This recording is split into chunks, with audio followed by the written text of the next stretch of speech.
ये law change हो के इस लड़के को और इस परिवार को सजा होनी चाहिए। मैं नहीं चाहती मेरे जैसी कोई और माँ अपने बच्चे की डेड बॉडी रोड पे देखे। मेरे बच्चे की कुर्बानी वेस्ट नहीं जानी चाहिए। तो मेरी लड़ाई तो जारी रहेगी। अब मेरे बच्चे को तो इंसाफ मिलना ही चाहिए। मेरे पास और कोई काम ही नहीं है। अब किसी का बच्चा नहीं जाना चाहिए। किसी माँ को अपने बच्चे की डेड बॉडी नहीं दिखनी चाहिए। लाइसेंस वहाँ पे शो करके और केस को मोड़ने की कोशिश कर रहा था। रिपोर्ट करवा के बैन करवा दिया था। ये जो लॉ है ये मुझे एक्सेप्टेड नहीं है। द्वारका का होनहार बेटा साहिल धनेसरा अब इस दुनिया में नहीं रहा। एक तेज रफ्तार कार ने उसके सारे सपनों को कुचल दिया। ये खबर सबसे पहले पंजाब केसरी ने एक्सक्लूसिव दिखाया और ये खबर वायरल होने के बाद तमाम चैनलों पे आप देख रहे होंगे, लेकिन सबसे पहले इस खबर को बारीकी तरीके से पंजाब केसरी ने उठाया। इस वक्त हम फिर से एक बार बातचीत करने के लिए पीड़ित मां के साथ हैं, जिनके पास अब बेटा सिर्फ तस्वीर में रह गया है। बात कर लेते हैं। मैम, सबसे पहले पंजाब केसरी आपसे बातचीत कर रहे थे। हाँ, मेरे पास सबसे पहले पंजाब केसरी ही आया था। सबसे पहला वीडियो मेरा पंजाब केसरी ने बनाया था और मुझे सपोर्ट किया है। उसके लिए मैं बहुत धन्यवाद देती हूँ मीडिया को। हमने बहुत कुछ आपसे पहले ही बात कर लिया था, लेकिन अब हम ये जानना चाहेंगे। आपकी एक वीडियो सोशल मीडिया पर वायरल हो रही है जिसमें आप अपील कर रहे हैं, गुहार लगा रहे हैं, मदद की अपील कर रहे हैं। मैं नहीं चाहती मेरे जैसी कोई और माँ अपने बच्चे की डेड बॉडी रोड पे देखे। तो मैं सोसाइटी वालों को, जैसे वो साहिबजादे शहीद हुए थे तो दुनिया बची थी, मेरा बच्चा भी बलि चढ़ा है।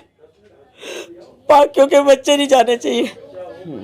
किसी का बच्चा नहीं जाना चाहिए। किसी माँ को अपने बच्चे की डेड बॉडी नहीं दिखनी चाहिए इस तरह से, कभी भी नहीं। अब इस पूरे मामले पर मैम जो एफआईआर हुई थी, अब ये पता लग रहा है, नया खुलासा हो रहा है कि वो पहले बालिग करार दिया था, लेकिन अब पता चल रहा है कि नाबालिग है वो। मुझे नहीं पता वो सब।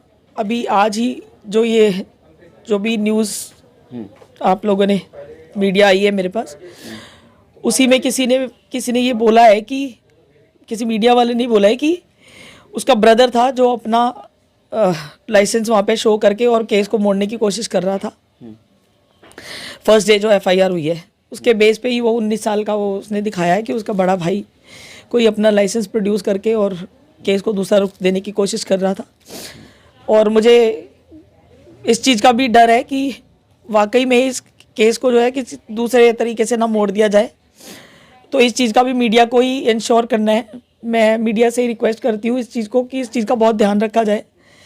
आरोपी बताया जा रहा है 10th क्लास में था, उसका बेल हो गया है, आज वो एग्ज़ाम देने भी गया है। हाँ, मुझे भी ऐसा ही पता चला है कि आज उसका 10th का बोर्ड का मैथ्स का एग्ज़ाम है और इधर सेक्टर 7 में ही उसका सेंटर पड़ा है कहीं पे। साहिल की अगर खास तौर पर बात करें तो अब न्याय के लिए क्या स्टेप रहेगा आपका, किस तरह से न्याय मांगेंगे? देखिए, मैं जाऊंगी लीगल, जो मैं कर सकती हूँ मैं अंत तक जाऊंगी और मेरी लड़ाई तो जारी रहेगी। अब मेरे बच्चे को तो इंसाफ मिलना ही चाहिए। मेरे पास और कोई काम ही नहीं है। अब मुझे किसी के लिए कमाना नहीं है, किसी के लिए कुछ नहीं करना। तो मेरे पास यही काम है। मेरा बच्चा मुझे ये काम दे के गया है, उसको जस्टिस दिलाने का।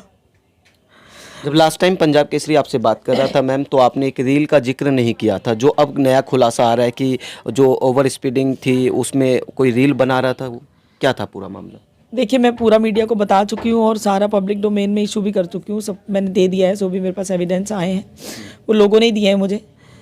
तो पब्लिक वहाँ पे आसपास सब मुझे जानते भी हैं। अभी बहुत सारे ऐसे भी लोग आएंगे जिन्होंने रिकॉर्ड किया होगा और जो अभी तक हमारे पास नहीं पहुँच पाए हैं, क्योंकि अब हम जस्टिस अकाउंट चला रहे हैं और अब मैं मीडिया में आई हूँ, मैंने खुल के सारी चीज़ें सामने लाई हूँ। तो बहुत सारे एविडेंसेस और भी आ सकते हैं अभी हमारे पास।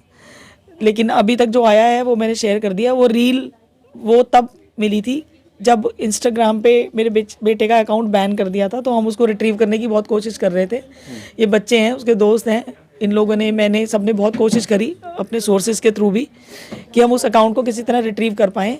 पर इन्होंने उसको मनी लॉन्ड्रिंग का वो एक्सक्यूज़ दिलवा के और उसको जो है रिपोर्ट करवा के बैन करवा दिया था। तो हमारा 2-3 दिन तो पूरा ध्यान उस पर ही था कि हम उस अकाउंट को किसी तरह से रिट्रीव करवा पाएँ। जो वीडियो आपने सोशल मीडिया उसी दौरान ये रील जो है उसकी बहन ने अपने आप को सही बताने के लिए ये कहीं पे शेयर की है, वहाँ से हमें ये रील मिली है। जो वीडियो आपने सोशल मीडिया पे डाला है वो वायरल होने के बाद अब कुछ राजनीतिक पार्टी के लोग भी उसको अपने सोशल हैंडल पर डाल रहे हैं और आपकी जस्टिस के लिए वो मांग उठा रहे हैं। मैं बहुत धन्यवाद देती हूँ सबका। अगर ये दर्द देखकर लोग अपने बच्चों को संभाल लें तो ये बेस्ट थिंग होगी।